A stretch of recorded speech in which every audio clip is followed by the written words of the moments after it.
Sean ustedes muy bienvenidos a La Taberna Ilustrada, un programa que se funda en la convicción, diríase socrática o chestertoniana, de que conversar con amigos es una buena manera de alcanzar verdades valiosas. En esta edición de La Taberna Ilustrada conversaremos sobre un tema tan actual como relevante. Conversaremos sobre la relación entre la fe católica y las distintas ideologías. Conversaremos, más concretamente, sobre la compatibilidad entre la fe católica y las distintas ideologías. ¿En qué se diferencian la religión y las ideologías? ¿Cabe concebir las ideologías como formas de religión secularizadas? ¿Es compatible la fe católica con las distintas ideologías? ¿O por el contrario, existe una manera católica, una manera propiamente católica de juzgar la política? Estas son algunas de las preguntas que formularemos a nuestros invitados en apenas unos instantes. Pero antes me gustaría esbozar una mínima reflexión. Contra el criterio moderno, contra la opinión moderna, creo que la fe católica no es un culto privado, no es un sentimiento, no es una emoción, sino un acontecimiento. La fe católica puede definirse como un acontecimiento con el Dios encarnado, con Cristo.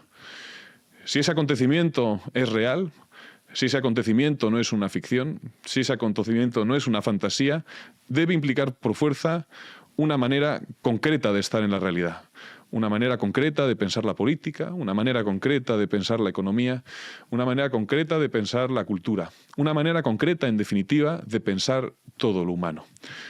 Es por esta razón por la que el cristianismo no es compatible con las ideologías entendidas stricto sensu. El católico debe juzgar la realidad, debe juzgar la política, debe juzgar la economía, debe considerar la cultura de una manera concretísima. Un católico no puede estar en el mundo de cualquier manera. Debe estar en el mundo como estuvo Cristo. Empezamos.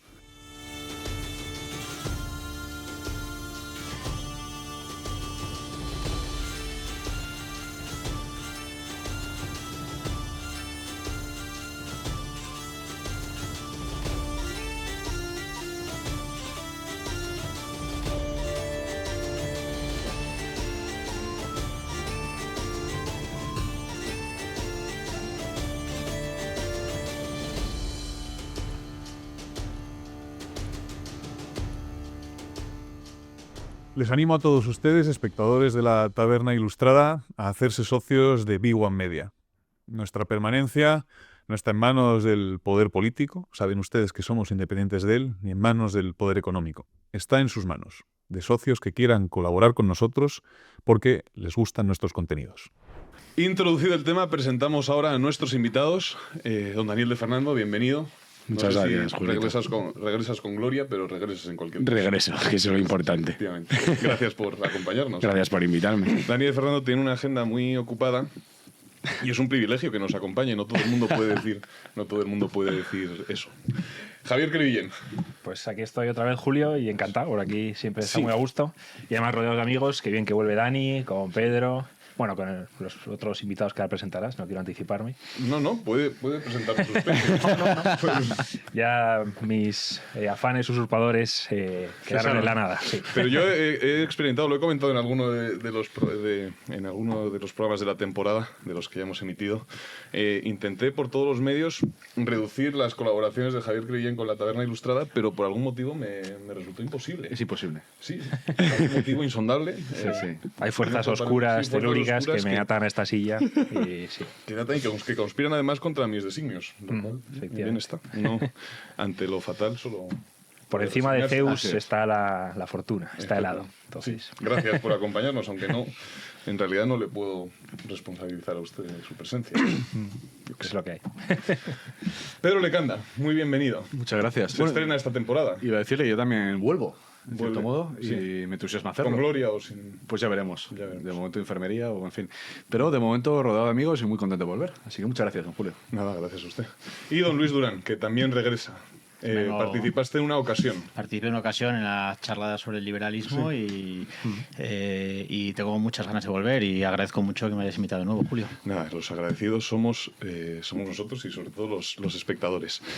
Como sabéis, vamos a hablar sobre la relación, no sé si problemática o no, eso os corresponde decirlo a vosotros, sobre la relación entre cristianismo, entre catolicismo, ideologías y lo primero, para mí fundamental, es distinguir entre el cristianismo y las ideologías. Puede considerarse la ideología una suerte de cristianismo secularizado, de religión secularizada, una religión inmanentista. En fin, son preguntas que seguro que responde en su primera intervención con mucho acierto Javier Crevillent. Vaya, no me gusta empezar, pero haré lo que pueda.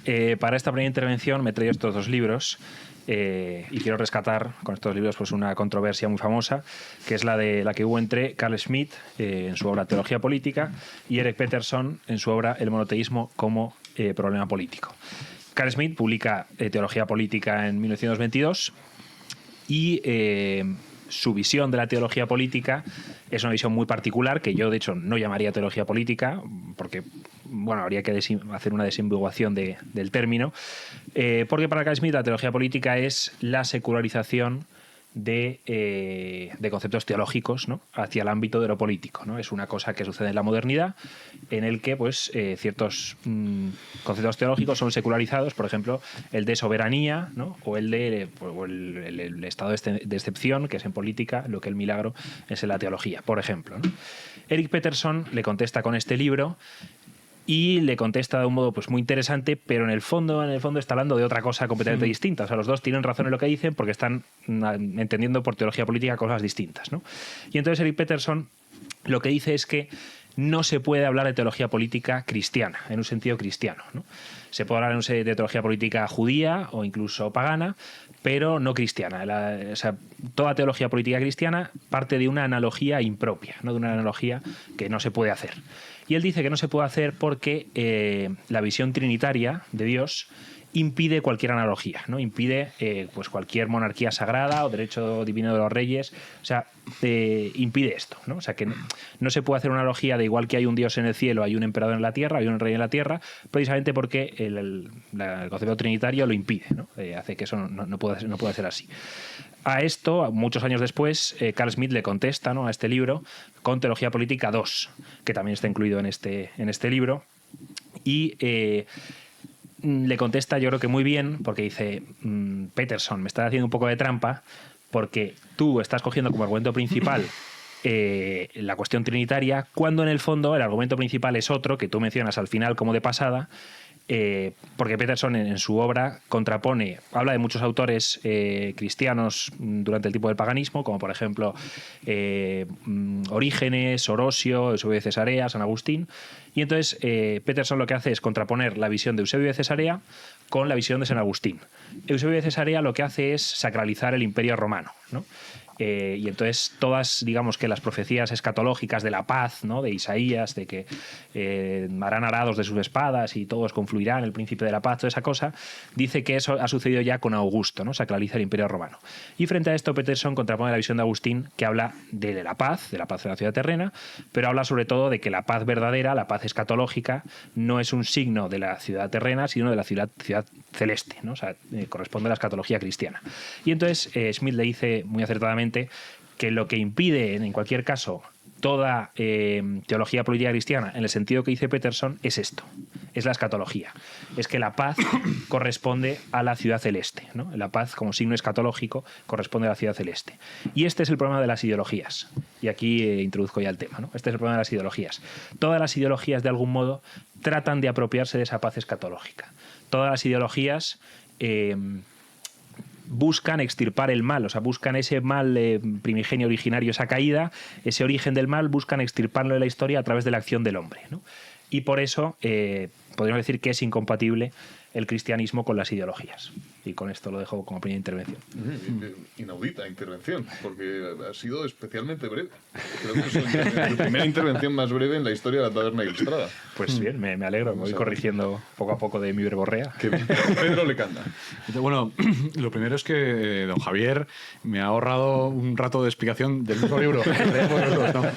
Y no se habían puesto de No, acuerdo. son cosas de No, a la vista está de que no se habían puesto de acuerdo. Claro. Es Es decir, que hablando antes del programa, habíamos dicho don Pedro y yo que como estrategia sería gracioso decir que, boicotear el programa yendo contra usted, don Julio, y decir que cristianismo y ideologías no solo son compatibles, sino que son necesarias y que todo cristiano cuando se bautiza le dan a elegir entre el liberalismo, el socialismo y el fascismo y tiene que elegir y boicotear el programa de ese modo. Pero bueno, hemos optado por la seriedad y... Así es.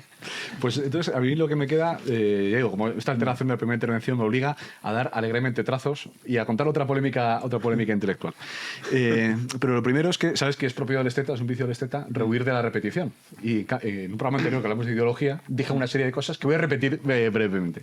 Entonces, probablemente ningún espectador de la Taberna Ilustrada recuerde sus reflexiones. Lo recuerde, porque quedarían nubilados por olvidarte de ese programa. Entonces, no, pero ahí decía que el origen de ideología, esto, para hablar de, voy a hablar primero de ideología y religión en sentido general, no de cristianismo.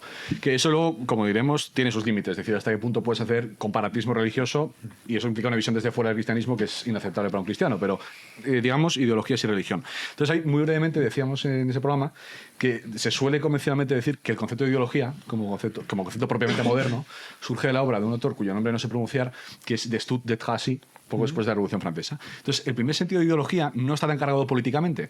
Lo que pretende es hacer, decíamos, una especie de ciencia natural del espíritu, es decir, un ideologos, es decir, la comprensión de cómo se forman las ideas en el medio, de cómo funcionan las ideas, etc.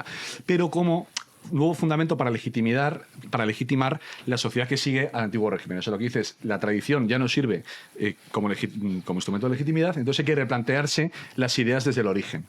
Pero pronto este concepto pasa a estar cargado peyorativamente y políticamente. Entonces surgen una serie de actitudes fundamentales ante la ideología. Decíamos, la más importante probablemente es la de Marx, que la crítica de Marx es, cuando él habla de la falsa conciencia, es que la ideología no es un fenómeno psicológico o individual, sino un fenómeno de explicación social que encubre un interés de parte como un análisis, digamos, teórico. Un primer rasgo del concepto general de ideología, por tanto, esto luego veremos que dice de la Mora, es que no es un concepto propiamente teórico, sino orientativo, práctico y de parte.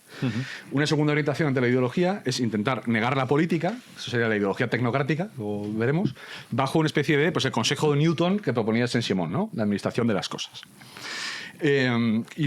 Y hablábamos también, bueno, y la tercera, que en el fondo está implícita en las otras, es esto que se suele llamar los filósofos de la sospecha, que es pensar que toda filosofía es una ideología, es decir, que toda filosofía encubre en realidad un interés o una pulsión. Bien, dicho esto, sobre religión e ideología.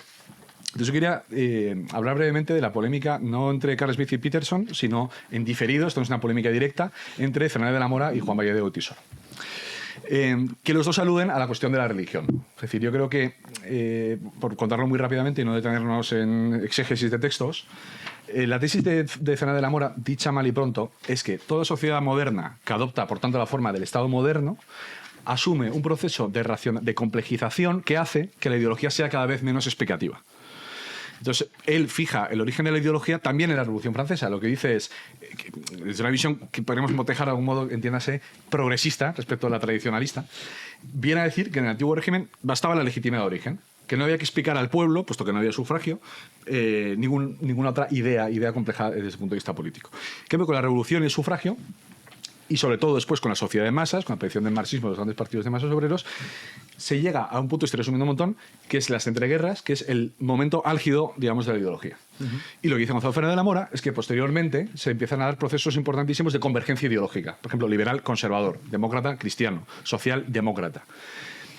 Llegamos al momento de 1989, donde las ideologías empiezan a converger, a centrarse, a desdogmatizarse, y dice Fernández de la Mora que detrás hay una ley de racionalización de la vida política que el intelectual debe saludar, que es eso, que las ideologías cada vez son menos explicativas. Para la ideología es una vulgarización de la idea, la ideología no es la idea, digamos que se vende al vulgo y se vulgariza y se sigue con una fe ciega, que es más cercana a la doxa que la filosofía, podríamos seguir, etcétera. ¿Y qué dice la religión Fernández de la Mora?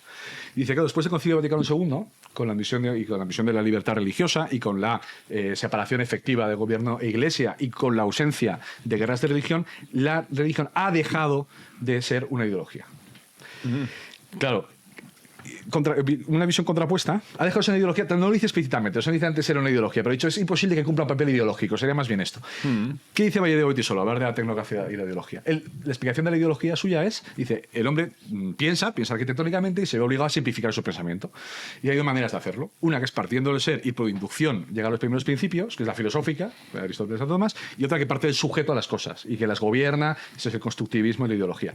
Y entonces Valle de Goitisolo, estoy de nuevo resumiendo mucho, dice una cosa muy interesante. Dice, claro, si alguien viera la religión desde fuera, si alguien negara el hecho de la revelación, el hecho histórico y el encuentro personal con Cristo, que confiesa nuestra fe, la religión, pues efectivamente para ese que lo ve étic, que dice lo desde fuera y no emic, lo ve desde fuera, pues tendría que decir que es una ideología. Puesto que nosotros confesamos que no, que hay un hecho que es la revelación, no se puede decir que sea una ideología, y es más, dice, la tecnocracia, o sea, esta idea de desideologizar completamente la política, en el fondo está movida por una ideología progresista, técnica y demás. Y yo, por terciar en este debate, lo cual es ridículo, pero por decir algo, yo he traído, que no voy a contarlas por no alargar más esta intervención, una cita de Dalmacio Negro y una de Gine Marín. Entonces, Dalmacio Negro, en la situación de las sociedades europeas, hace una reflexión sobre por qué la religión siempre es pública. Pública no significa estatal. Es más, pública debe no significar estatal en el sentido de la hierocracia. Pero dice, claro, ¿por qué? Porque la religión es el fundamento del ethos, el ethos es el espíritu del consenso social y, digamos, como se suele decir con la frase de Dawson, las culturas germinan en torno a la religión. Con lo cual, los institutos artificiosos del Estado pues, son otra cosa y no son suficientes. Y luego dice Gine Marín que hay una matriz antropológica en la religión. De nuevo, estamos en la religión, que él cifra en la relación entre los vivos y los muertos, y apoyándose a un autor que a mí me entusiasma, que es Jean-Baptiste Vico, pues, como se sabe, pues los enterramientos, la familia y el templo, como las cosas humanas. Entonces la religión tiene una profundidad, incluso desde el punto de vista comparatista. Ya digo, la ideología es una cosa que surge en la historia con una serie de funciones prácticas de parte de intereses. La religión, desde el punto de vista incluso antropológico, es decir, incluso visto desde fuera de la fe, tiene una función mucho más fundamental en la constitución de las sociedades humanas, y con lo cual pienso que no son lo mismo, aunque muchas veces la religión puede haber ideologías sobre la religión, o lo que es peor, reducir la religión a ideología, a un programa de gobierno, a una ideología cerrada. Dani. Pues como han tocado los dos muchísimos temas muy interesantes, yo venía a decir algo un poco más sencillo, retomando tu pregunta original y vamos, yendo al principio. Para mí la diferencia entre religión e ideología, y Pedro lo acaba de contar, se ha detenido menos en eso, que me hacía mucho, tenía yo mucho interés en que lo contara. Yo creo que la religión parte de un encuentro y la ideología no. O sea, la religión es primero un encuentro del que se deduce una cosmovisión, una forma de ver el mundo y una forma de pensar las ideas cardinales, que serían Dios, hombre y mundo. Y luego la ideología, sin embargo, el principio es la cosmovisión, digamos. La cosmovisión no deviene fruto de un encuentro, sino que se parte ya desde de una cosmovisión con una serie de concepciones de lo que son las ideas cardinales y lo que significan. Luego, por apuntar algunas diferencias más, así que se ven bastante a ojo, la religión católica es el anuncio de una buena noticia y por lo tanto no implica la homogeneización de las sociedades que la acogen. Por ejemplo, entre un cristiano copto y un católico español pues hay bastantes diferencias estéticas, etcétera. Y sin embargo, la ideología, y es muy fácil verlo, por ejemplo, con la globalización, sí implica esa homogenización, porque al final la globalización, ¿qué es? Llevar la democracia liberal hasta el último rincón del mundo, llevar la lata de Coca-Cola cero al último rincón del mundo. Por lo tanto, sí que implica que todos los pueblos a los que se le impone la globalización terminan siendo muy parecidos los unos a los otros, ¿no?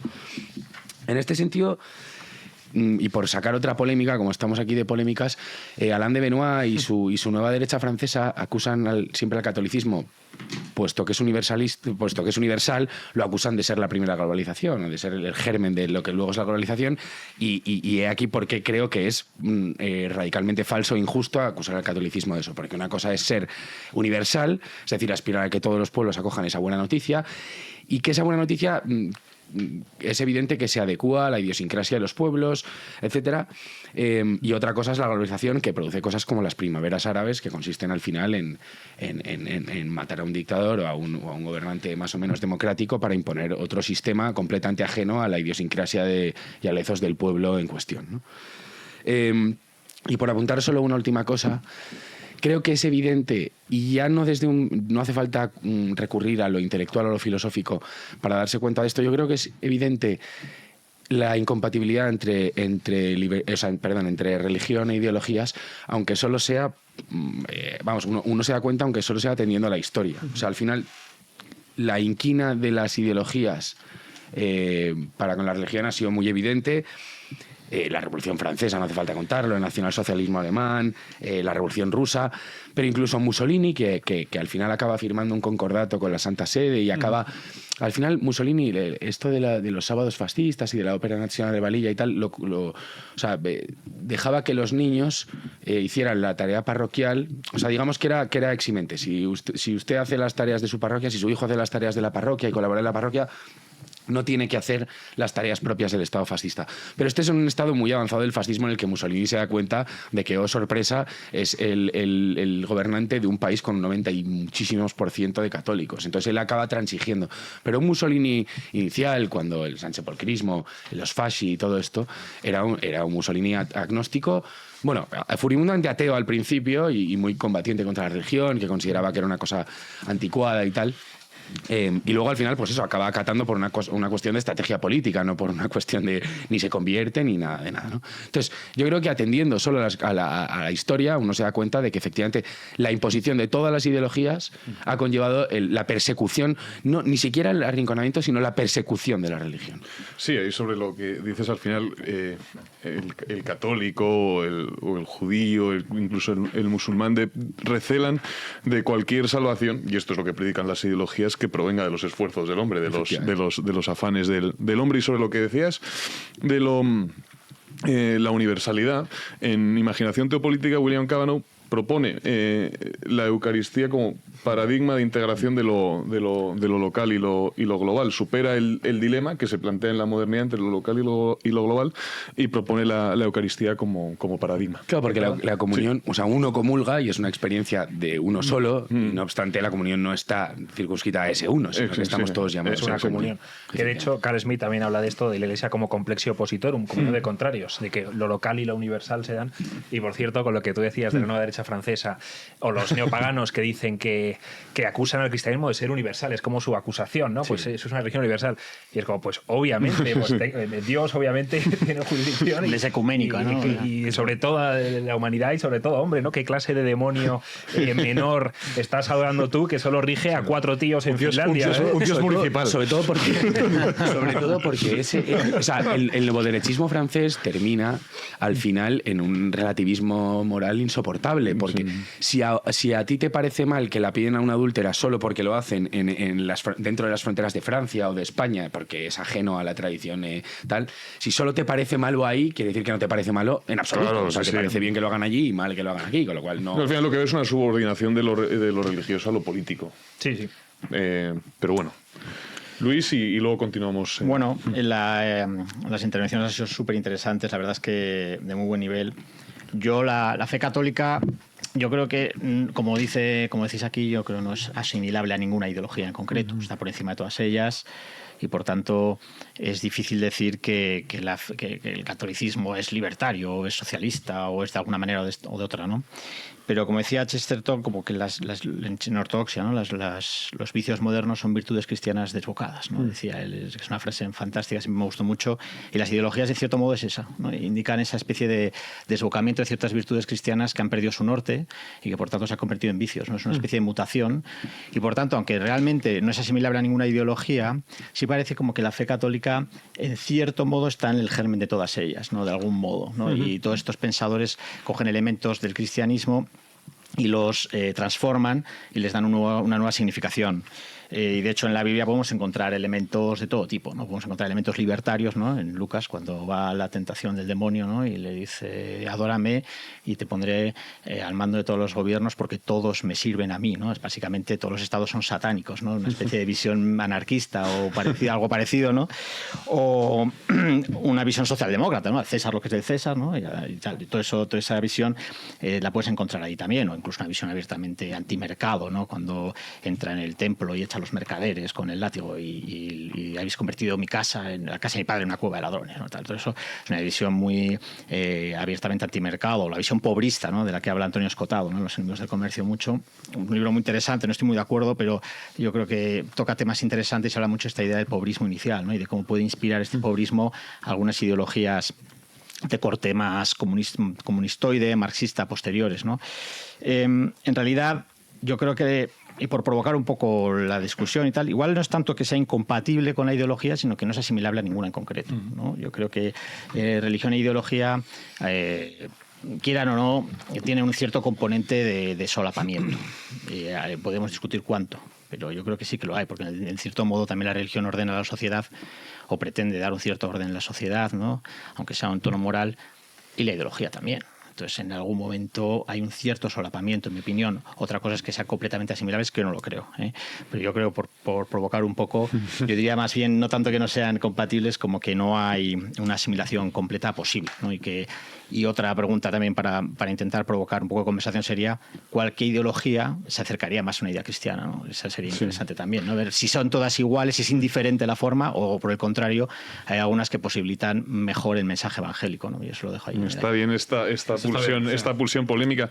Lo que dices sobre las virtudes desbocadas tiene mucha más enjundia de lo que parece de primeras. Al final la ideología, corregidme si me equivoco, resulta también en buena medida de una absolutización de una idea. De un aspecto de la realidad que normalmente es cierto. Sí. Claro, que cuando lo absolutizas, o sea, cuando hipostasias ese aspecto de la realidad, dejas. O sea, no se equivocan por lo que afirman, sino por lo que niegan. Las relaciones de producción efectivamente determinan muchísimo, pero que sean el fundamento de todo es absolutamente exacto. Claro, y de hecho, yo creo que la estructura metonímica se da en esto, es decir, la hipóstasis de una parte de la realidad, y se suele acusar, ya digo, rescato esta idea porque es muy común, de pasar una parte por un todo, es decir, convertir en neutral y en verdad teórica lo que no es más que un interés práctico, ¿no? Esto es muy típico de la estructura. Yo creo que claro, se van acumulando los temas como siempre.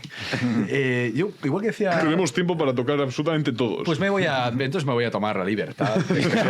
No, pero decía Javier de la polémica entre Peterson y Smith, que en el fondo es una fase polémica en el sentido de que son complementarias. Pues yo, la reducción miserable que he hecho de la polémica entre De la Mora y Juan Bayet, pienso un poco lo mismo, y ahora voy a la cuestión de la religión que ha planteado Luis. Es decir, claro, yo comparto. De hecho, no son contradictorios. Es decir, por ejemplo, lo que dice Fernández de la Mora es que hoy en día, como ha decrecido tanto la religión, no se podría ni siquiera usar como ideología política. Y lo que dice Juan Bayet es que no es estrictamente una ideología. Y luego, de nuevo, esto abre... Siempre hay un concepto cargado y un concepto lato de ideología. Entonces, claro, en un sentido estricto, yo creo que es lo que dice Gonzalo Fernández de la Mora. Es una cosa que podemos fechar en la Revolución Francesa, que tiene una serie de características, tiene una impronta determinada. Y que esa impronta es difícilmente conciliable con la religión y con el pensamiento religioso o lo social.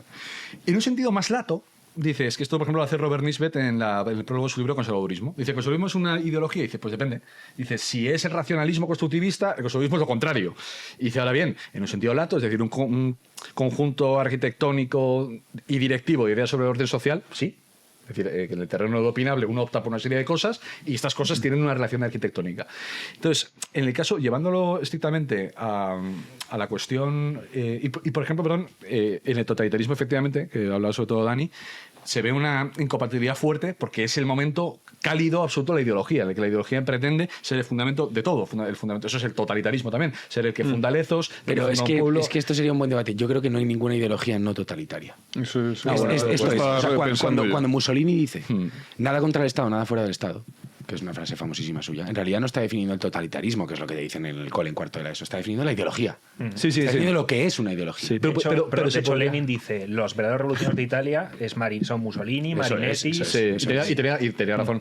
Pero sí, yo lo que voy es que entonces compramos por lo menos que hay distintas formas de ser totalitario. Estoy pensando en los regímenes en los que expresamos al decir totalitario, que nada tiene que ver con, digamos, o tiene que ver, pero solo en su fondo, con el totalitarismo dulce, si quieres. Sí, el totalitarismo dulce del democristianismo. Pero pero eso tú hablas de los... O sea, ahí se puede hacer la distinción porque si vas a los medios, o sea, la forma de imponerlo. O sea, el liberalismo hoy nos parece más amable porque se impone pues mediante una forma de vida de consumo y tal, pero el liberalismo en el 17 no era tan amable, porque se dedicaban a expropiar y a fusilar gente. Y bueno, pero en general nadie era muy amable en esa época. Bueno, vale, pero digo que el liberalismo especial, que era el que dominaba, era el que menos amable era, ¿no? Entonces, depende de los medios y eso, o sea, no quita, digamos, en el plano intelectual, en el plano de ordenar la social que estáis hablando, es igual de totalitaria una ideología y otra. Sí, pero la manera en que funcionan, o sea, de hecho, esto la nación de oro también hace la historia del Estado, sigue el Estado totalitario, porque la ideología, de hecho, podríamos invertir la frase del amor y decir, toda sociedad política moderna que adquiere el Estado moderno como forma política está condenada a la ideología, eso sería de otra manera, y tú dices, y es totalitaria. Pero yo sí que creo que es distinto, muy distinto, y además creo que incluso experiencialmente lo es, vivir el Tercer Reich o la Unión Soviética que vivir en España hoy. O sea, me parece que eso sí que... Entonces, pero como te digo, por los modos. Pero de hecho, te voy a dar la razón con una cita de un autor que no suelo citar, pero que es muy citable, que es Gómez Dávila, ¿no? Cuando decía, el totalitarismo es pretender sustituir la integración a través de lo social por lo estatal, ¿no? Por una cuestión externa, que son los dos termómetros de Donoso. Es decir, cuando está alta la religión, está baja la política o la ideología, y al revés. Entonces, incluso podemos darle la vuelta al esquema y decir que el totalitarismo supone una especie de vaciamiento de la esfera religiosa como dador de sentido social. Y en ese sentido, claro, Mussolini, Lenin, Stalin, y no otros políticos del siglo XX necesariamente, son totalitarios en este sentido. Entonces, haciendo estas distinciones, yo, por ejemplo, ayer dije, voy a ir al catecismo. No me parece, o sea, la doctrina está muy bien, pero vamos a volver a los numerales que hablan de esta cuestión. Entonces ahí lo que se lee, y esto me parece que está muy bien, o sea, que es una manera muy sencilla de verlo. Dices, claro, digamos, catolicismo e ideologías. En el sentido lato, tú puedes ser católico y tener una ideología siempre que, y ahí se da una serie de condiciones, creo yo. Una cosa es el modo de pensamiento ideológico, yo creo, y otra cosa es tener una ideología en el sentido lato que he escrito. Un conjunto opinable de ideas más o menos comunicadas. Uno puede ser más conservador, más tal. Y entonces dice, claro, la Iglesia interviene, hace juicios morales sobre el ámbito económico y social, pero por razones distintas o de manera distinta que las autoridades públicas, porque atiende a un fin primario, que es el conocimiento del amor de Dios y la salvación.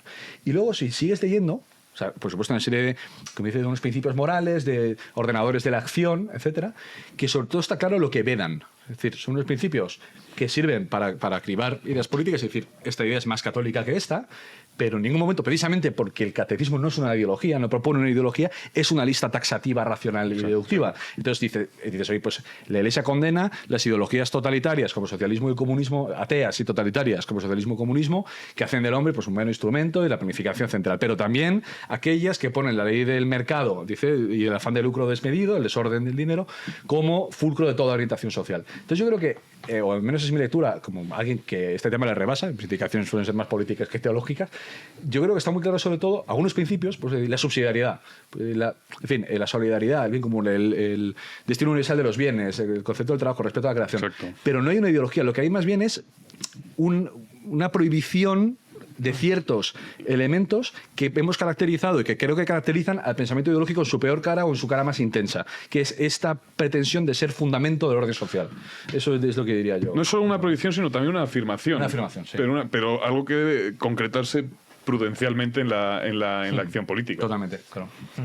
Sí, porque lo contrario de una ideología, retomando lo que decías de Fray de la Mora, lo contrario de la ideología no es de hacer de la política una ciencia, no es el racionalismo. Claro. ¿No? Frente al medio de pensamiento ideológico, pues voy a hacer de la política una ciencia, la tecnocracia. ¿No? Lo contrario de la ideología es la prudencia. Que de hecho el racionalismo lo que busca es eso, que la política no sea un arte, el arte de lo posible, sino que sea una especie de ciencia. De ingeniería, dice Oxford. Dice que es una mentalidad de ingeniero. De ingeniería, sí. De que a través de la naturaleza yo extraigo unas leyes, unos corolarios que luego aplico racionalmente y científicamente a la política, entonces me desproveo de todo axioma ideológico, ¿no? Pero perdón, es que esa es la pretensión que subyace a la creación del Estado moderno. Y a todas las ideologías. A todas las ideologías y desde luego al Estado moderno. O sea, cuando Carl Schmitt en el Leviatán, es el libro que creo que más veces he citado, no solo en mi vida, no solo en la taberna ilustrada, sino en mi vida en general. Tampoco se acuerdan los espectadores de la taberna, bueno, con lo cual puedes... Si se acuerdan, como me he leído 2 libros y medio en mi vida, pues ese es uno de ellos. Carl Schmitt lo cuenta muy bien. O sea, el Estado moderno, que es donde afloran las ideologías, donde afloran el liberalismo nace de la mano del Estado moderno, es el primer orden social creado a escuadra de Cartabón. O sea, creado por el hombre, cuyo origen es el hombre y se reconoce que el origen es el hombre para el hombre, etcétera. Eso, creado como si fuese una máquina. Y es obviamente en la época del hombre máquina, etcétera, etcétera, ¿no? Entonces, al final, esa pretensión de racionalidad, o sea, luego eso puede degenerar, o bueno, ni siquiera degenerar, porque sería consecuente, ¿no? Pero puede derivar en el socialismo, que se pretendía también científico, al final Marx estaba ya haciendo, ¿no? O en el liberalismo, o en el fascismo. El fascismo es verdad que recupera el elemento ese irracional, ¿no? Y Marinetti es buena prueba de ello, aunque luego lo echan por loco, no me extraña, porque menudo personaje, pero el liberalismo es verdad que, o sea, el fascismo es verdad que recupera un poco el elemento irracional y niega que todo tenga que ordenarse mediante la razón, que coge un poco ahí de Nietzsche y tal, para decir todas estas cosas, pero en general esa es la pretensión que hay. Al final, como yo estoy imponiendo algo, o sea, es imponer algo artificial, no es algo que nazca, no es algo orgánico. De hecho, cuando la Falange habla de democracia orgánica, al final lo que está haciendo es hablar de tradición, en realidad, aunque la Falange sea moderna y sea ideológica, etcétera, de lo que está hablando es de tradición, o sea, justo de tradición, de lo orgánico, de lo que nace sin necesidad de imponerse o de diseñarse racionalmente. Sí, mientras que la Revolución Francesa y toda esa estela ilustrada sería una especie de ejercicio racionalista de entender la política, la contestación dentro de la modernidad de eso se da en el fascismo, ¿no? Que sería como la apuesta voluntarista, entonces frente al racionalismo, el neoclasicismo, la ilustración, pues el romanticismo, la voluntad, el sino, el destino, esas cosas, ¿no? Y entonces eso, por acabar lo que decía antes, lo contrario de la ideología no es la tecnocracia, no es el racionalismo, es la prudencia. Pero la prudencia no es asistematicidad, o sea, no es Rajoy, no es no creer en nada. O sea, lo contrario de la ideología tampoco es no creer en nada, sino al revés, es partiendo de un etos común, que es el etos político, partiendo de una idea de bien compartido, pues ver por dónde va la política, ¿no? Por dónde se dirige la acción política. ¿Cómo podemos conducirnos en un momento concreto a ese bien deseado? Y la doctrina social de la Iglesia es eso. O sea, es un poco dar unas directrices de, oye, pues mediante la razón natural tiene sentido esto, tiene sentido la subsidiariedad, tiene sentido que el poder esté cerca del ciudadano y que el ciudadano participe activamente en aquellas cosas que conoce y que le competen. O tiene sentido la propiedad, ¿no? Porque uno se realiza pues poseyendo cosas y desarrollándolas, haciéndolas crecer, ¿no? O sea que, pues que a veces es más bien ese tipo de propuesta. En esta doctrina social de la Iglesia, que es maravillosa y que tiene elementos muy valiosos y que dan mucho pie a pensar, también hay elementos conflictivos, ¿no? Es como los derechos humanos. ¿Qué pasa cuando mi propiedad lucha o está en contra de la subsidiariedad o la solidaridad, ¿no? O sea que ahí hay que tomar una postura ideológica. Hay elementos que pueden en determinados momentos no ser compatibles entre sí o se pueden dar fricciones entre ellos. Entonces yo creo que también la respuesta no puede ser, no, remitámonos a la doctrina social, ¿no? Sino que también dentro de ella hay que tomar decisiones. Entonces es importante también nosotros, como católicos, tener una postura clara respecto a estos temas. Es decir, que no me parece que se pueda aplicar sin cortapisas y de manera totalmente neutra. Totalmente, ¿no? porque la doctrina social tampoco pretende eso. Claro, o sea, de hecho, son instrucciones. son unos parámetros, una guía. Pero sí hay cosas que contradicen abiertamente la doctrina social. Por supuesto. O sea, lo de la propiedad que acabas de decir, hombre, entre el interés individual y el bien común, es evidente que prevalece el bien común.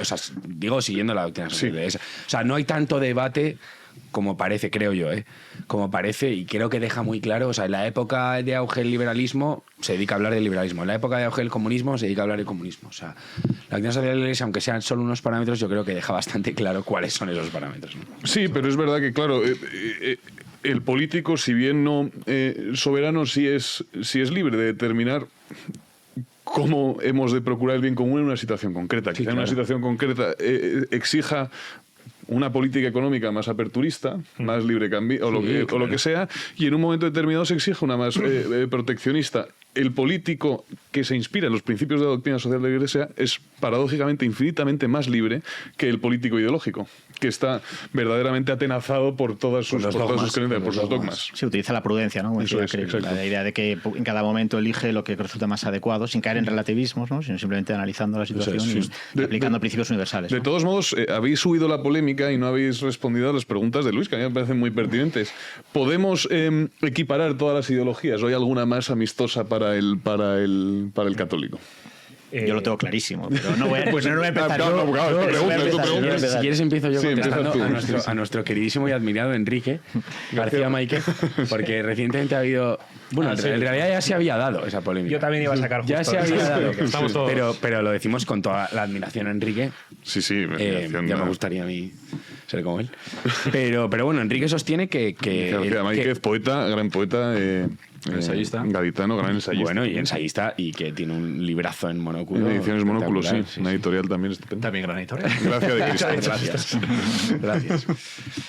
No, Enrique lo que básicamente, lo voy a reducir, pero lo que dice es que el liberalismo permite otros modos de vida no liberales, digamos. O sea, por ejemplo, él lo hace, lo cristaliza en el modo de vida chestertoniano, porque es lo que estabais debatiendo. Pero él dice, yo prefiero el liberalismo porque me permite mis 3 acres y una vaca, ¿no? Claro, Enrique, según. Enrique, no, es que es falso. O sea, Espera, por introducir la polémica, ya que estamos todos aquí adulándonos, esto viene de un artículo que escribió Julio en La Antorcha, Eso es. que habla justo de esto, ¿no? De que el liberalismo y el catolicismo son incompatibles.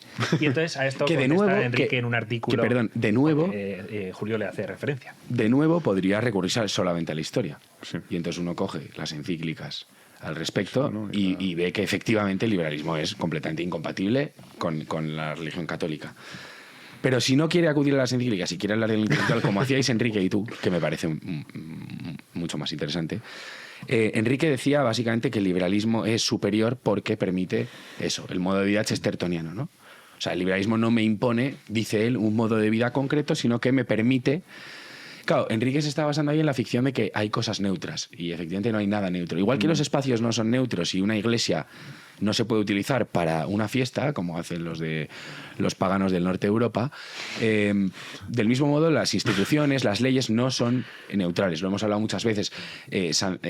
Sancionar una ley, viene el origen es santificar. Y entonces, cuando uno sanciona una ley, de facto está moralizando, porque el único sitio en el que no ha cristalizado la modernidad esto es la separación entre lo moral y lo político, es en la conciencia de la gente. Sí. Entonces, moral y derecho en la conciencia de la gente no tienen una separación. Y moral y político tampoco. Cuando uno debate sobre la guerra en Gaza, nadie recurre a argumentos jurídicos o políticos como si esto, como dejando aparte la moral, ¿no? La gente va a lo moral. O sea, oye, ¿por qué hay un genocidio? No hay un genocidio, no sé qué. Recurren a categorías morales porque es imposible separar lo moral de todo lo demás. Entonces, el liberalismo, aunque sea veladamente, porque es más veladamente, es más astuto en ese sentido, también impone una forma de hacer las cosas, una forma de hacer política, unas instituciones que ordenan la sociedad, como estábamos diciendo.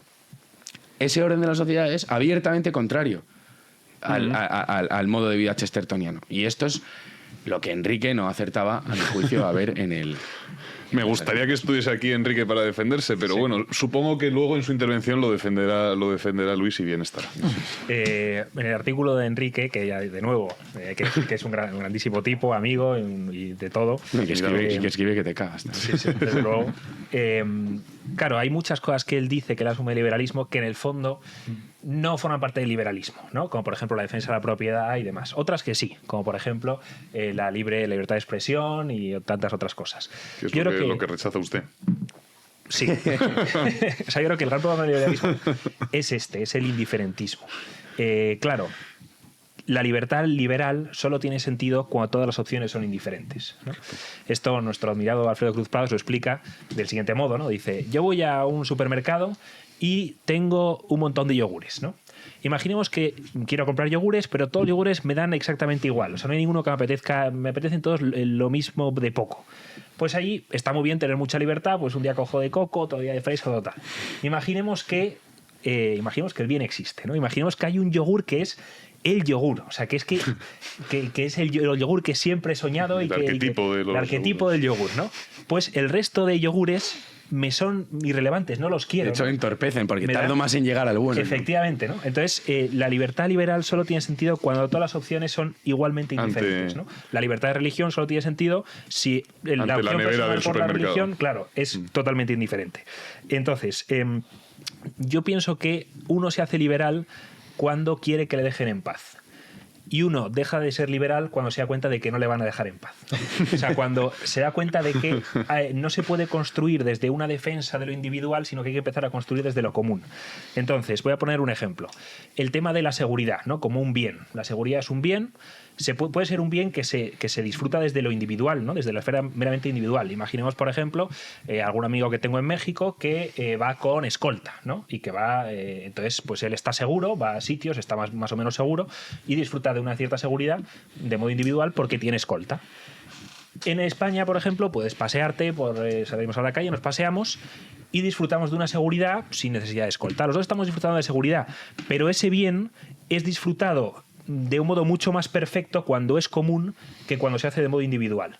Entonces, yo creo que mi problema con el liberalismo es esto, que hay bienes que son comunes y que se disfrutan de modo mucho más perfecto y que están llamados a ser disfrutados y vividos de modo común. Y tú no puedes, digamos, que atrincherarte en la esfera individual para defenderlos, sino que tienes que trabajarlos y perseguirlos desde lo común. Sí. Y sería un poco lo que decía. Y ultimísima cosa, perdón, con lo que hablabas, Luis, del Jesús libertario. Esto se me ha quedado en el tintero y no quería dejar de decirlo. Es muy curioso cómo todas las ideologías, y aquí vemos también la rivalidad, tratan de apropiarse del cristianismo. Y el Quijote. Nunca lo he visto. Y el Quijote, tío.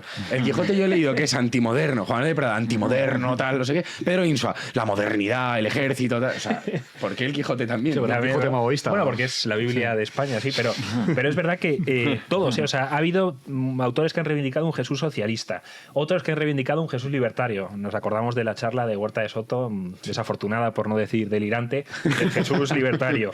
A Jesús anarquista. Ahora estaba leyendo a Unamuno, La agonía del cristianismo, y reivindica a un Jesús que es como él, es un Jesús apolítico, pasional, conceptista, mil cosas, ¿no? Es la grandeza de la figura de Jesús. Claro, eso habla de la grandeza de Cristo y de la estrechez ideológica. Efectivamente, incluso hoy las ideologías menores de hoy, de lo woke, que se dice, de lo woke, también, o sea, todos hemos visto la viñeta para justificar la inmigración, de la huida a Egipto, pues de la Sagrada Familia como inmigrantes, vestidos ahí como inmigrantes, o incluso Jesús que apoyaría a los trans porque no sé qué, o sea, que es una figura que realmente yo lo de los trans no lo había sí, yo lo he visto. Sí, a las minorías y tal, y sí. O sea, es una figura, pues eso, es la figura central de la historia y todo el mundo necesita como apropiarse de algún modo, por mucho que la rechace, por mucho que la odie. Yo voy a hacer una intervención puente, si me lo permite, porque lo interesante es lo que tenga que decir Luis, porque yo en el tema general estoy de acuerdo con... Yo estoy dejando de intervenir a todos ustedes para que luego Luis pueda replicar a todos. No, yo estoy en general de acuerdo. Vengo aquí a molestar. No, pero yo, sobre el artículo de Enrique, que eso aprovecho también para saludar con admiración. Bueno, más que sobre el artículo de Enrique, sobre la tercera polémica intelectual que sale, que en este caso es entre nuestro querido amigo don Julio Benete, nuestro querido amigo don Enrique García. Pero una polémica amistosa. Una polémica, por supuesto, amistosa. Sí. Y Enrique. Voy en realidad asimétrica, porque es la de un aprendiz con su maestro. Exacto. Su maestro, Enrique. No decimos quién es quién, ¿no? No. Enrique es el maestro, por supuesto, y yo soy un mero aprendiz. Yo por apuntalarlo dicho, o sea, efectivamente, bueno, está lo que ha dicho don Javier, que efectivamente también iba a citar a Alfredo Cruz, que es otro autor muy canónico de este programa, pues lo de la frase de Pascual Bruckner, ¿no? De 2 siglos de revolución y modernidad nos han llevado a la libertad de poder elegir marca de detergente, ¿no? Porque, claro, la libertad que no molesta, es decir, claro, la igual libertad, ¿no? Como postulado teórico, ¿no? Claro, acaba siendo indiferencia. Y claro, el argumento de Alfredo Cruz, que me parece muy interesante, que si la libertad es por ser el fin de la acción, tanto más libres seremos cuanto más significada sea la acción, no por el mero hecho de que lo elija yo. O sea, lo importante no es tanto que yo elija como el significado que tenga la elección hecha. Entonces la política, o la buena política, también es ampliar la posibilidad de acceso a bienes significativos. Entonces, claro, el marco de utopía de utopías, que esto es algo que en el mundo libertario, sobre todo anglosajón, esto no recuerdo si era Nozick el que también usaba este argumento, que es básicamente, ¿no?, el gobierno autoritario impone un modo de vida, impone un ethos, o impone... En cambio, esto es un marco es que esto es multiplicar, es como lo del pluriverso, ¿no? Es decir, como no puedes explicar el universo, pues al pluriverso. Entonces, claro, tienes que explicar más cosas. Pues esto es un poco lo mismo. Disuelvo el problema de la elección y del ethos y de la autoridad pública multiplicándolo. Pero claro, esto es difícil incluso, a mi modo de ver, hay desde un el punto de vista de la doctrina. En cualquier caso. Claro, primero, porque si niegas que hay un ethos subyacente, estarías negando que hay una sociedad, con lo cual ni siquiera el marco, es el marco previo, que es la apropiación de un territorio, una comunidad humana estable que vive en él. Si me dices que no hay un ethos común, que esto es, pues entonces estás viendo prácticamente pura tierra, pero no estás viendo una comunidad política. Entonces sería negar la autoridad política. También la autoridad pública. Por supuesto, los vicios de la autoridad pública es un exceso de normación de la vida, eso sería un vicio de la soberanía, pero la autoridad pública es esencial, sobre todo para que pueda haber también subsidiariedad, porque tanto se niega la subsidiariedad con la planificación central y el Gosplan soviético, como diciendo que no hay una autoridad pública subsidiaria. Entonces tiene que haber por lo menos un consenso social, que es lo que hemos llamado ethos todo el rato, una sociedad donde se den las características de la vida política, que puede ser de muchas formas, pero implica, entre otras cosas, gobernantes y gobernados, que es la relación fundamental de la política, que es el gobierno, que podría no ser un Estado. O sea, yo podría admitir que hubiera una autoridad pública que no fuera estatal, perfectamente, la ha sabido toda la historia y la sabrá. Pero, como digo, yo creo que esto es el problema. Y en el fondo hay una idea, mucho de esa idea de marco de sociedades, muy típica del comunitarismo anglosajón, muy lógica en el contexto estadounidense, que es un país que, bueno, pues hay precipitados de comunidades que nada tienen que ver entre sí y que están acomunados. Pero hay un marco ahí en el fondo que a mí me parece que es disolvente. Es decir, y que es malo incluso para las ideas tradicionales, conservadoras, porque en el fondo es eso, es una banalización, me parece, de la libertad. Aunque, claro, yo creo que en el caso de Enrique, si se puede decir que es liberal, lo es no en el sentido ideológico, yo creo, sino en un juicio prudencial. O sea, otra cosa que quiero decir sería un juicio prudencial. Pues decir, oye, la burocratización de la vida del Estado, el exceso de las cargas económicas. Claro, pero eso no lo llamo liberal. Claro, es que eso no es patrimonio del liberalismo. Yo eso no lo llamo liberal. Además, estoy de acuerdo. Claro, yo también estoy de acuerdo. Yo también quiero pagar menos impuestos, joder. Claro. Pero... No solo que yo quiera pagar menos impuestos, que creo que se debería pagar menos impuestos, sí, sí. y que es una exigencia del bien común en muchas materias, y que la vida burocratizada. Pero también te digo otra cosa. Precisamente, partir del individuo o del individualismo de las comunidades absolutamente autoorganizadas, paradójicamente, y vuelvo a los dos termómetros de lo que antes hablábamos, acaba llevando por heterogénesis a estados enormes. Es decir, porque claro, si tú niegas el ethos común y ves un conjunto de individuos, pues ante las inseguridades de la vida, ante la falta de amistad civil, ¿cómo la comunas? Poniendo lo de Dávila, con una prótesis externa para este punto de vista, que es la administración. Y luego, por último, no olvidemos eso, que la ley se obedece por dos tipos de razones, que son las directivas y las coercitivas. Lo decía un poco Dani, del carácter pedagógico de la ley. Uno obedece a la ley porque si no hay un castigo, muchas veces, pero uno en general suele hacer suya la ley porque se habitúa a su cumplimiento. Entonces no puede no haber ley, por tanto no puede no haber este elemento directivo, este elemento de una cierta idea de lo que es bueno. Sí, se consagra la neutralidad, se identifica la neutralidad con el bien. Y luego, por cierto, el individuo deja de ser un ente de razón gracias a la acción del Estado. O sea, gracias a que el Estado lo emancipa de todas las autoridades y de todos los vínculos que existían antes. Sin la acción emancipadora del Estado, el individuo no es más que un ente de razón, no existe. Y subrayo que todo esto lo sabe Enrique, por supuesto no va por eso. Claro, pero bueno, perdón, que me he sulfurado. Luis, adelante. Yo también he leído los artículos, muy interesantes, muy bonita la polémica. A ver, yo creo que a veces cuando... Me ha parecido muy interesante que directamente hemos preguntado qué ideología quizás estaría más de acuerdo. Sí, es verdad, y directamente hemos derivado hacia la libertad, no Freedom Collection aquí delante. ¿no? Pero por un motivo, es porque es la única que suscita cierta polémica. O sea, nadie te va a decir, razonable, te va a decir que el comunismo... Y la teología de la liberación, todo eso. Tuvo su momento. Por eso he dicho alguien razonable. De base. Sí. A ver, y el otro día estaba en una iglesia que empezaron a hablar de Palestina y de Gaza y no sé qué, y bueno, yo me fui. Bueno, no nos adentremos en terreno pantanoso. No dije ni a favor ni en contra, no digo nada, pero me parece que en ocasiones creemos que no está que está más lejos de lo que está. Todas estas ideas. Pero también cuando hablamos de liberalismo a veces me da la sensación de que discutimos como tramolinos de viento. Nos estamos hablando de un liberalismo del siglo XIX, estatista, que no tiene nada que ver con el liberalismo actual, por cierto. Que es un liberalismo de escuela austríaca muchísimo más relajado, mucho menos estatista y en sentido más libertario. Yo soy más libertario liberal, yo no soy liberal. Pero sí que es verdad que a veces se identifica como con Adam Smith o con las desamortizaciones o algo así, ¿no? Y yo creo que el liberalismo actual es una cosa mucho más diferente. De hecho, comparten nombre, pero realmente son familiares muy lejanos. Entonces, claro, a veces ridiculizamos un poco la posibilidad de elegir yogures hasta que no podemos hacerlo. Porque se nos impone uno. O sea, es cómico, pero para Cuba, cuando entran ahí en la tienda esa, en el ultramarino, ese donde solo hay uno, pues deja de ser tan cómico, ¿no? Entonces yo creo que a nosotros nos resulta muy relevante porque lo tenemos. La libertad es como respirar, ¿no? O como el dolor de espalda, que cuando no lo tienes no entiendes lo bien que se vive, ¿no? Entonces, al final la libertad también se fundamenta en pequeñas cosas. Por supuesto son grandes decisiones morales, por supuesto son grandes disquisiciones y grandes construcciones teóricas, pero también es elegir el yogur que quieres. O sea, que no se pueden despreciar. Y muchas veces, perdiendo el yogur que queremos, perdemos también las cosas grandes, ¿no? Entonces yo creo, en cierto modo, yo creo que tenemos que entender que la defensa del mercado también es una defensa de nuestra cabeza y nuestras ideas, ¿no? O sea, yo creo en ese sentido sí que rompo esa lanza, ¿no? Y creo que en el fondo me gusta que implícitamente todos hemos aceptado que las ideas de la libertad son las más cercanas, por lo menos ideológicamente, a las ideas de la fe católica, las ideas, los planteamientos de la fe católica, ¿no? Eso parece, me ha dado a entender esta situación tácita, me ha dado a entender, porque ninguna aquí está defendiendo el comunismo. Luego yo creo que se trata de ver si hay algo común entre el liberalismo de Adam Smith, de los clásicos del liberalismo, y el liberalismo de la escuela austríaca. Yo creo que lo que sí hay en común, por ejemplo, es una heterogeneidad de los fines. La consagración del hombre como juez supremo de sus fines. Es el hombre el que determina sus fines, no el que los descubre en la realidad, sino el que los determina.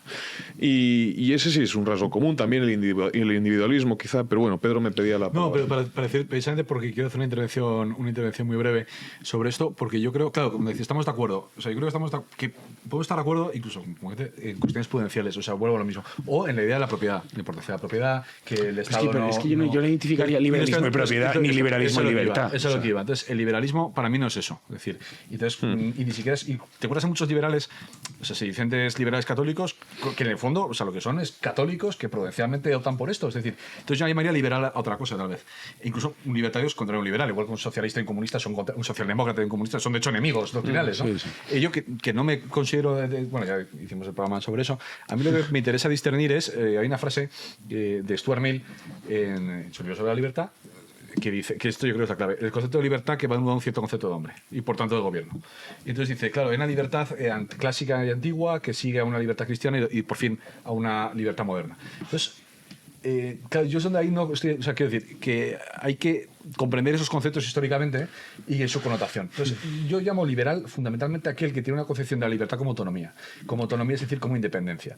Y por tanto, que pone al Estado o al mercado como instrumentos de asignación abstracta de recursos al fin de lograr un individuo autónomo, generalmente realizando la imagen de una especie de hombre natural, que por tanto es presocial. Y por tanto tiene un concepto de la libertad o de la política que no es perfectivo, que no es teleológico, sino que es pura salvaguarda de esos intereses a los que particulares a los que se da prioridad, o aquel que considera que la sociedad no existe porque todos son partes y lo que existe solo son los individuos. Y entonces, para esa persona, ese nominalista, cualquier estructuración, cualquier idea sobre el orden social, pues también es ilegítima, es decir, porque el orden social simplemente va de preservar unos intereses que se suponen previos. Entonces, yo creo que a eso yo llamaría estrictamente, aunque sea muy abstracto, pues estamos usando el concepto de libertad, liberal. Y también llamaría liberal al economicismo, llamaría liberal al neutralismo del Estado, llamaría liberal a todo eso.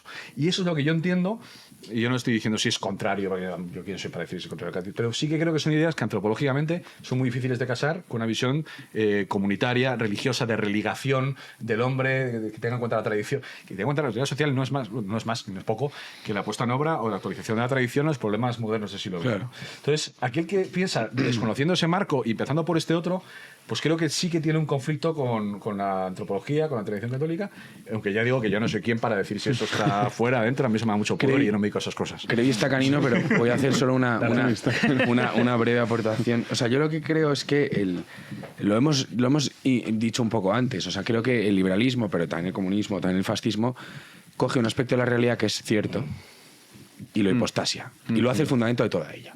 Entonces, yo lo que creo es que en este sentido la catolicidad es el justo medio entre extremos, un poco lo que decía Aristóteles casi proféticamente, ¿no? O sea, la necesidad de autonomía y de libertad individual es cierta, pero no por ello hay que prescindir de lo comunitario. al comunismo le diría, oye, sí, claro que la dimensión comunitaria del hombre, pero ¿y dónde queda su autonomía? ¿No? Entonces, yo lo que veo es que igual que frente a los protestantes afirmamos la importancia de las obras y frente a los pelagianos la importancia de la gracia, frente a los liberales afirmamos la importancia de lo comunitario y frente a los comunistas la importancia de la autonomía, ¿no? Fíjate que no hay nada más común que un mercado. O sea, en el fondo también hay una valoración de lo común dentro de estos movimientos, ¿no? Entiendo el mercado en un concepto muy amplio. O sea, y mi segunda cosa era esta. La propiedad, la libertad, el mercado son previos al liberalismo. O sea, eso no es patrimonio del liberalismo de ningún modo, aunque solo sea cronológicamente. O sea, digamos que, como dice Aristóteles cuando empieza la política, ¿no? Lo de que la ciudad antecede al individuo, o sea, a la persona, incluso cronológicamente.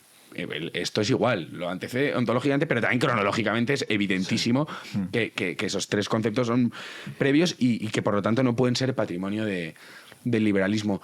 Luego, además, yo, por dejar ahí el debate y si queréis lo hablamos, creo que no solo que la propiedad y la libertad no sean patrimonio del liberalismo, sino que el liberalismo en realidad las ataca. Y yo lo que creo en realidad es que el liberalismo tiende a concentrar la propiedad. Y creo que, de hecho, solo así se explica que haya leyes antimonopolio, antitrust, eso por un lado. Y creo que la libertad, entendida como voluntad, salvo que afecta a un tercero, digamos, esa frase tan manida de tu libertad llega hasta donde empieza la del otro.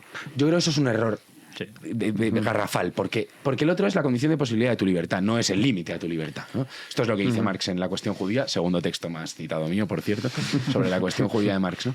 El otro es la condición de posibilidad de tu libertad. O sea, tú en el bosque no vas a ser nunca libre. O sea, yo delimito en el bosque un terreno y el lobo va a comerse mi terreno y le va a dar igual. Aquí no.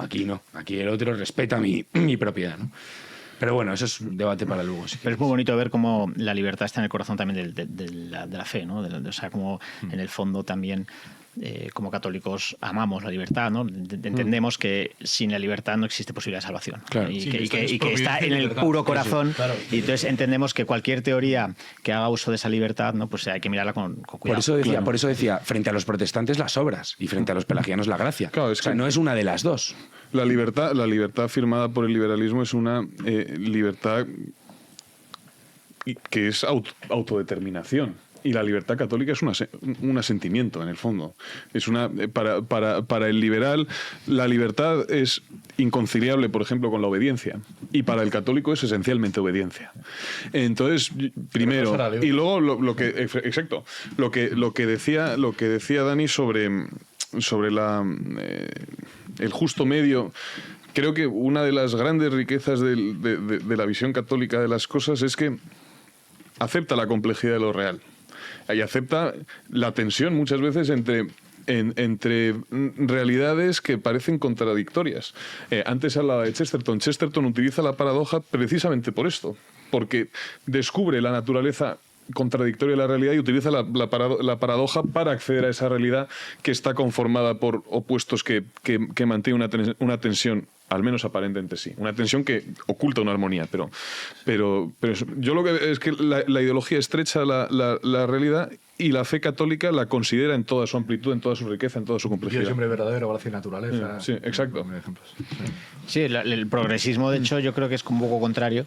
Precisamente porque esa naturaleza caída del ser humano, directamente hay un cierto pesimismo antropológico, ¿no? No quizás ontológico, pero sí que se contrapone con ideologías progresistas, ¿no? La fe católica le cuesta mucho conciliar con ellas, porque precisamente somos seres caídos, ¿no? Entonces la idea de que vamos a mejor es compleja. Incapaces, además, de procurarse a sí mismos la salvación que anhelan. Pero bueno. Esto me viene muy bien porque quería contestar lo que ha dicho Luis de Cuba y demás, y lo voy a hacer con una digresión que a ver si consigo hacerla. Y ostras, se vienen 20 bits de poner los cinturones. ¿A qué rincón del Logos nos conduce? No se puede fumar. Antes se podía, tío. Todo degenera. Janucho nos dejaba al principio, pero ahora no. Ya. Es que le amenazaron, yo creo, y que yo creo. Vamos a decir que no, nos dejaba fumar en el programa, en el plato. O sea, aquí estábamos fumando. Incluso en este Estado democrático social y claro, pero le dijeron, oye, que te pueden denunciar, que no sé qué tal, y Janucho dijo, Dani, tío. Vaya.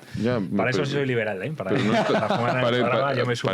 Parece que no sería liberal, sería firmar mi libertad. De un régimen totalitario y no del régimen democrático que nos dimos en su momento. Claro. ¿Quién tengo que frotar los ojos para creerme? ejemplo. Bueno, como iba diciendo, Sí.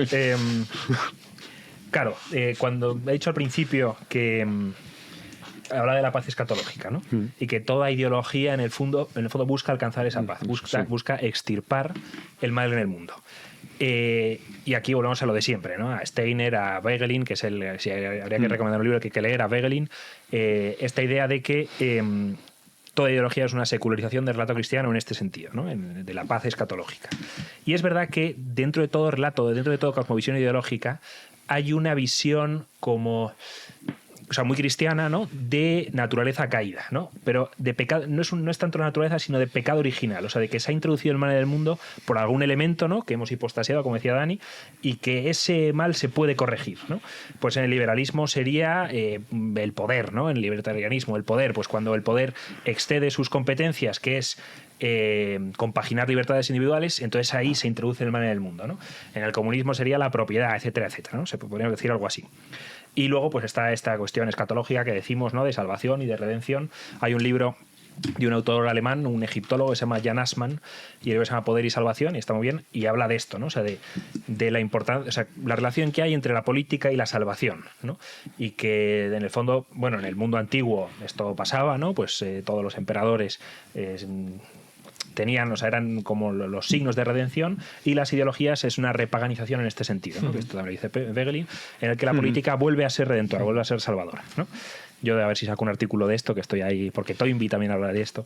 Pero bueno, entonces, yendo a lo que decías, claro, el problema de contraponer comunismo y liberalismo, comunismo y capitalismo, socialismo y liberalismo, lo que sea, es que en el fondo, como se dice muchas veces, son dos caras de una misma moneda, ¿no?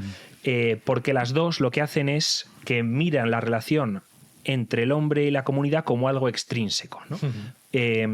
No entienden que el hombre es un animal político, con lo cual lo comunitario se da naturalmente en él, sino que entienden que el hombre se da por un lado, la política por otro lado, y el hombre se incorpora a la política, ¿no? De hecho, en estos relatos ideológicos sobre el pecado original, que son oscuros, nunca son explícitos, ¿no? Pero todas las ideologías son naturalistas, todas son como reflexiones al margen de la historia, de lo histórico y de lo político concreto, de la tradición política concreta, y todas se remiten a un paraíso terrenal, a una especie de estado de naturaleza en el que se da lo propiamente humano, y entonces pues empezamos a pensar la política al margen de nuestra historia, al margen de nuestra tradición política, una especie, eso, en un ejercicio racionalista, pues vamos a diseñar todo desde cero, ¿no? Pensando en el ser humano natural, abstracto, ¿no? Entonces, claro, cuando se piensa la política y al hombre como algo extrínseco, necesariamente una tiene que instrumentalizar al otro. O lo político instrumentaliza al individuo, o lo individuo instrumentaliza lo político. En el liberalismo, lo individuo instrumentaliza lo político. Lo político está al servicio del individuo. Lo político, su única función es compaginar libertades, ¿no? Salvaguardar esa esfera de las libertades para que no colisione y que sea lo más amplia posible.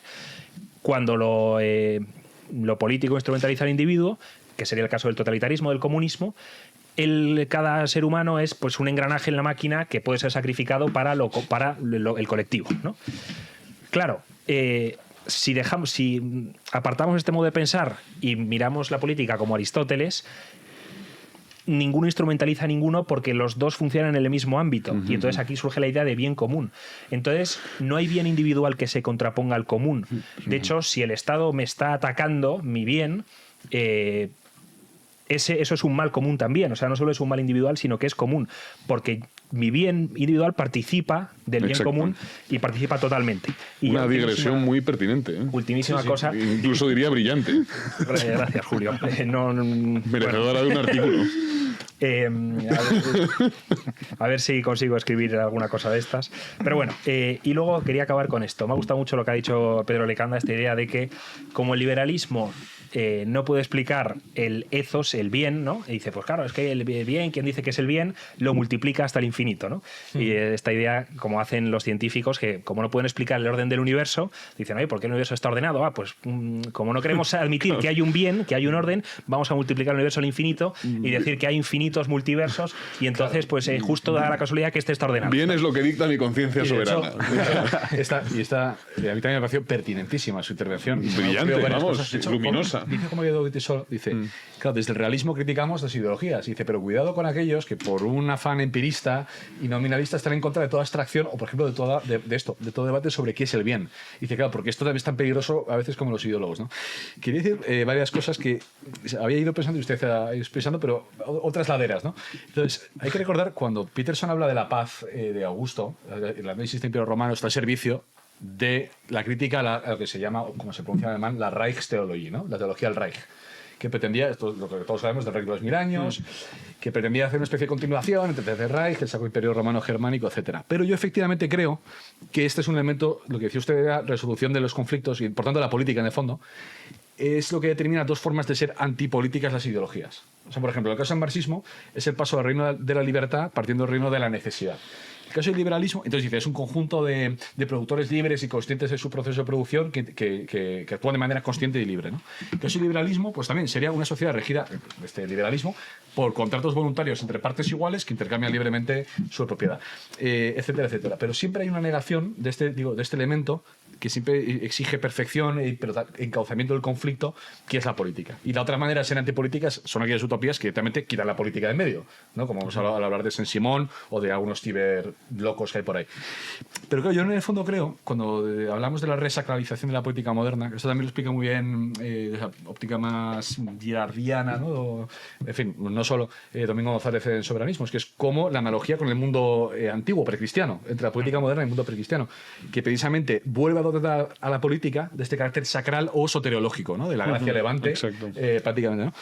Entonces, ¿cuál es la experiencia que está de fondo? La experiencia histórica, ¿no? Dice Oxford que todo racionalismo hace un vacío previo desde el que construir todo, ¿no? Como es la manera deductiva de pensar moderna.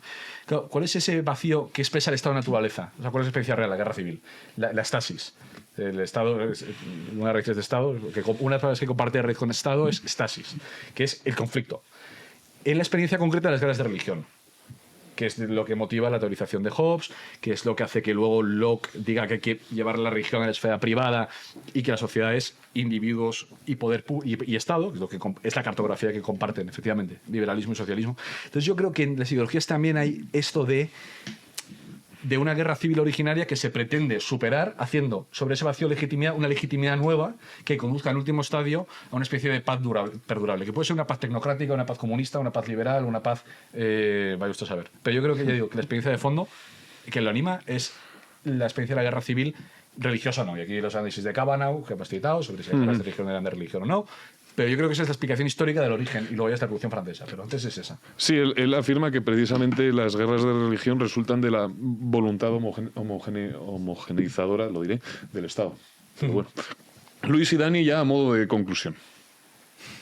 Luis, orden, vale. No, me ha encantado primero estar aquí con todos y nada, la verdad es que es apasionante, ¿no? Porque es un tema... yo creo que como católicos tenemos que reflexionar, ¿no? Un poco dónde nos sitúan nuestras coordenadas, qué defendemos, qué pensamos, en qué creemos y cómo situarnos también ante polémicas sociales, ¿no? La idea de las ideologías y la religión, bueno, a mí me lo decía mi profesor de antropología, que decía que eso, ¿no? Que aciertan en lo que afirman y se equivocan en lo que niegan, ¿no? Al final, yo creo que también se dice a veces que una ideología es lo que te posiciona contra otro grupo humano, ¿no? Eso es una ideología, ¿no? Entonces, en ese sentido son nocivas. Sí. O sea, algo que te posiciona per se o de forma abstracto contra otro grupo humano no parece así una visión muy cristiana de la vida, de primeras, ¿no? Otra cosa es que alguien te caiga mal concretamente, ¿no? Y entonces sea individualista en tu odio, pero... No se funda en el amor, sino en un amor compartido, sin un odio... Es un odio de mercado. El amor es universal, pero el odio tiene que ser individual. Sí, sí. Entonces, en ese sentido, yo creo que tenemos que andar siempre con los ojos muy abiertos, ¿no? Y yo se lo digo a mis alumnos mucho, ¿no? Que cuando ellos, obviamente cuando son jóvenes, tienden a cierta ideologización muy extrema, a cierto fanatismo, y les digo, mirad, cuando una ideología te obliga a ser violento, te obliga a odiar a alguien, estás en un mal camino, ¿no? O sea, yo creo que es la prueba del algodón, de que ahí no cabe el cristianismo, ¿no? Entonces, mientras una ideología tenga un sentido amplio o lato, como tú hablabas, ¿no? De visión general de la sociedad y tal, yo creo que sí que hay cierta compatibilidad y se puede hacer funcionar con un cristianismo, ¿no?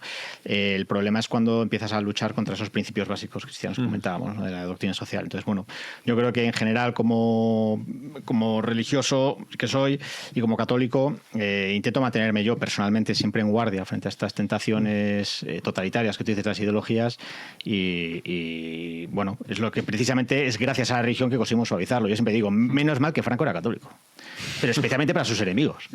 Yo lo digo, de verdad. O sea, fíjate cómo la religión suavizaba los aspectos quizás más radicales y extremos de su idea, ¿no? Porque imagínatelo ya sin ningún tipo de religión moderando esos impulsos, ¿no? Entonces, bueno. Es verdad. Dani.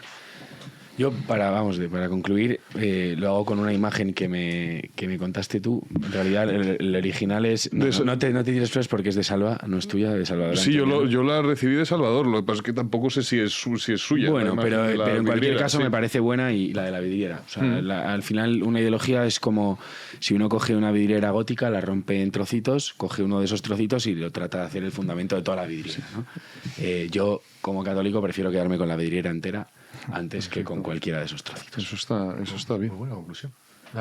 Qué poético, qué bonito. Una imagen bonita, ¿no? Para concluir. También luminosa, como la intervención anterior de don Javier Crevillén. La verdad es que tenemos unos contertulios de excepción. Julio, que no sé responder a los halagos. Por favor, basta. Pues yo sí sé lo que tengo que decir, que es tengo que hablar a los espectadores de Freedom Collection. Yo ya me he pillado una sudadera. Sí, bueno, es que... La de la espada de Borgoña. Claro, pues te puedes imaginar cuál. Permitidme hablarles a los espectadores de la esencia de Freedom Collection, porque claro, si tú dices, yo me he pillado la sudadera tal, pero claro, no sabrán de qué... Pero este broma tan sesudo, porque me he pillado la sudadera tal. Claro. Entonces, Freedom Collection... Yo no sé lo que es Freedom Collection. Claro, importante que todos los espectadores... Hombre, los espectadores de la taberna son espectadores de Big One y ya sabrán de sobra lo que es Freedom Collection. Pero por si acaso hubiese alguna persona que no acostumbra a ver el resto de los programas de Big One o que ha llegado a Big One a través de la taberna ilustrada, etc. Bueno, por lo que sea, voy a explicar. Freedom Collection es una iniciativa de Big One Media, que es una tienda online. Una tienda online, ¿cuál sería el...? En línea, una tienda digital. En la que se venden distintos productos. Se venden en el cacharro internautico. En el cacharro internautico. Se venden distintos productos que, además un amplio abanico de productos, desde una taza hasta una sudadera, pasando por una camiseta. Una camiseta, he visto una de la UCO. De la UCO, tazas de Morante. Festejando, sí. Tazas de Morante está guapísimo. Eso nuestros espectadores seguro que... Con motivos cristianos también. Bueno, una diversidad verdaderamente liberal. Y bueno, los socios de Big One Media tienen una serie de privilegios, descuentos y tal, pero esos privilegios se han universalizado a propósito del Black Friday. Uno, como es Black Friday, puede acceder a los productos con un porcentaje de descuento. Por ejemplo, puede comprar la sudadera de la UCO con un 40% de descuento. ¿Por qué? Porque se avecina el Viernes Negro este. Y el español pierde su... ¿no? Sí, pierde su connotación festiva. Así es, y pasa a ser algo amenazante. Pasa a ser, de hecho lo es. La noche de los cuchillos largos, el Viernes Negro. Y creo que me he explicado y que he hecho la peor promoción posible, pero por ejemplo, me consta que Daniel Fernando ya ha adquirido su sudadera de los tercios con el aspa de Borgoña. Yo he sido agraciado con ella por mis participaciones en otro... Ah, sí. A mí era una taza de Morante de la Puebla. Estaba con usted cuando se regaló. Sí. No he tomado café de momento, pero bien. Oye, y yo les animo a, superando el recelo inicial que le pueda provocar el nombre, Freedom Collection, un anglicismo intolerable. No, hombre, tampoco hay que ser tan dogmático, un anglicismo tolerable.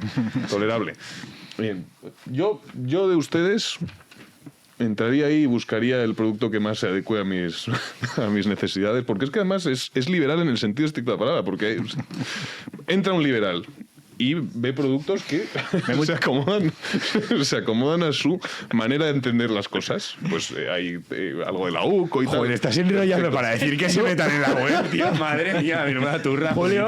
Prefiero Crevi sus clases, tío. Julio, eres un salesman perfecto. Iván, córtale ya. Julio es mucho mejor tío. escritor, periodista, editor, desde luego que vendedor. Joder, no, que estoy alabando la diversidad. En síntesis, compren. No, y sobre todo háganse socios de Big One Media. ¿Por qué? Porque pueden comprar con descuento. Claro, pero háganlo después del Black Friday, porque si no, no compensa. Claro, exacto. Del Viernes Negro fenomenal. Pues nos vemos en la siguiente taberna. Nos vemos en la siguiente. Después de esta promoción fallida, solo me queda dar las gracias a Daniel de Fernando. Muchas gracias, Julito. A don Javier Crevillén. Gracias, Julio. Es de las tabernas creo que más me he divertido. Sí, Porque sí, es todo también, bien. sí, también me ha lo he pasado gustado. muy bien. Sí, con un pequeño gag al final, promocional. Pedro Lecanda. Gracias, Eri, querido amigo. Y Luis Durán. Muchas gracias, Julio. También les agradezco a todos ustedes su paciencia, su atención y les emplazo el mes de diciembre al próximo episodio de La Taberna Ilustrada.